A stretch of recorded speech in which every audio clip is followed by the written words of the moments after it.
In today's video, I am going to teach you how to use Placeholder in emails using Freshsales. Placeholders are a simple but powerful way to personalize your emails in Freshsales.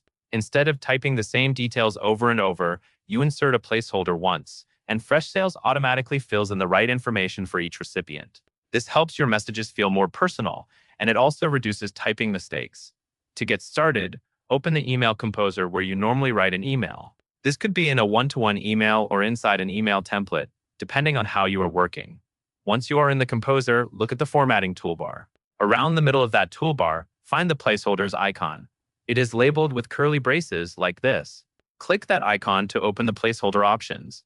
After you click it, you will need to select a category. This is where you tell Freshsales which type of record the information should come from. Choose the module that matches what you are emailing about. For example, if you are emailing a person, you might choose contact. If you are working a new potential customer, you might choose lead. If you want to pull in details about the sender or owner, you can choose user. Next, choose the field you want to insert. Once you are inside the right category, you will see a list of available fields.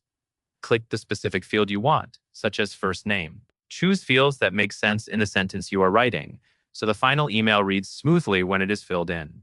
As soon as you click the field, Freshsales inserts a placeholder code right where your cursor is in the email. It will look like a short bit of text inside double curly braces. You can leave it exactly as it appears, because Freshsales uses that code to replace it with real data when the email is sent.